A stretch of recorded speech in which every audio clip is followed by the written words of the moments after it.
Hey everyone, and welcome to my channel. Today we're going to be talking about how Vagaro pays you.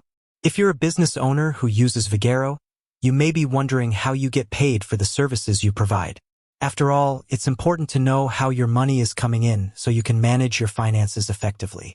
In this video, I'll explain the different ways that Vagaro pays you, as well as some tips for getting paid on time. So, let's get started.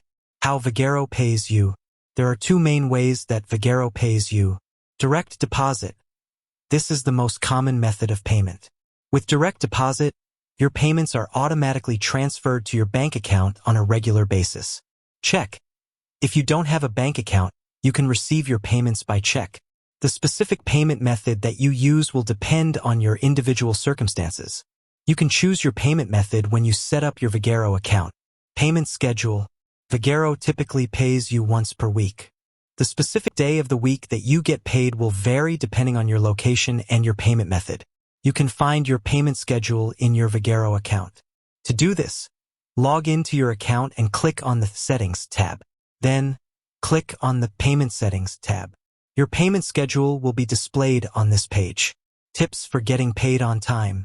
Here are a few tips for getting paid on time. Make sure your bank account information is correct. If your bank account information is incorrect, your payments will be delayed or returned to Vagaro. Submit your invoices on time. If you don't submit your invoices on time, your payments will be delayed. Monitor your account for any issues.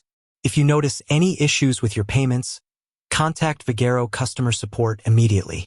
Vagaro offers a variety of payment methods to make it easy for you to get paid for your services.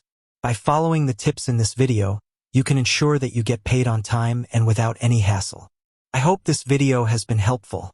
If you have any questions, please leave a comment below. With that said, thanks for watching, and until next time.